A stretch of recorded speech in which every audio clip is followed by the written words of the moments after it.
unfortunately, for better or worse, he's made his bed. Now he's got to lie in it, and you're not going to see him back down. It's true, holds true, and that is it's going to develop just like the Korean War developed.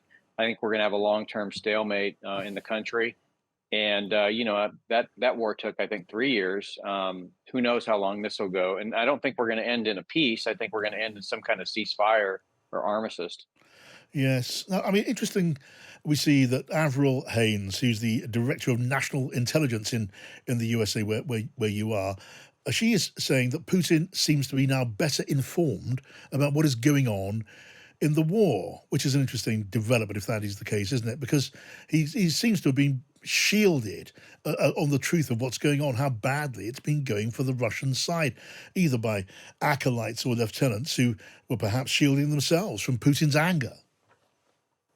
Well, I mean, that's not surprising to me, and I think you see that in authoritarian regimes everywhere. They typically don't get all the information they need, and so that's not surprising to me at all. Do you think that will in any way, though, change the way that he approaches this war, or will he just carry on as before in this sort of all or nothing way? I do. I think he's unfortunately, for better or worse, he's made his bed. Now he's got to lie in it, and you're not going to see him back down. My fear, quite frankly, is if we push him too hard, then what is he willing to do?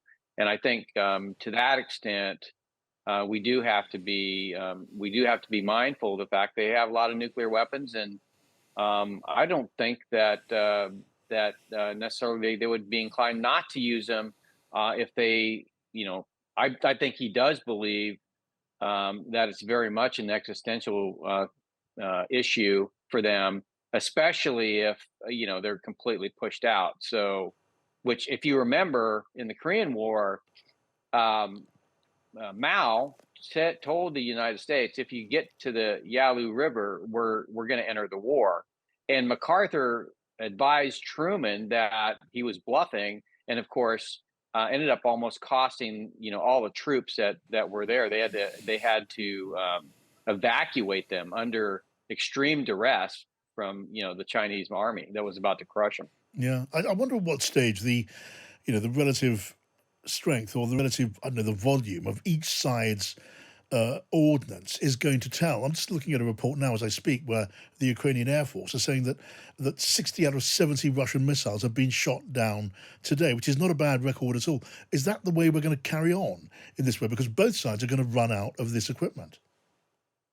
Well, if you look at the weapons that the Chinese have, which I assume that's where future stocks are going to come from, they're not going to run out anytime soon. However, it is the case here in the United States that we, have depleted our munitions. We don't have a stockpile as big as the Chinese.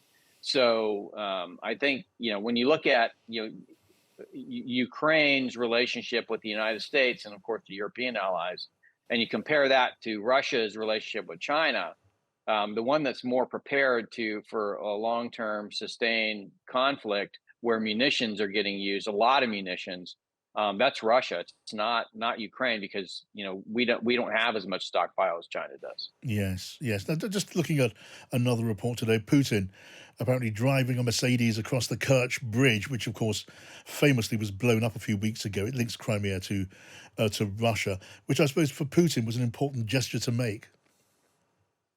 Well, it is, and I think I think it shows the resolve that he has with regard to what's going on with the war in Ukraine. I think this is personally tied to him, um, and he knows that. And so I don't think I think there is no resolution to what's going on in Ukraine as long as I think Putin's alive.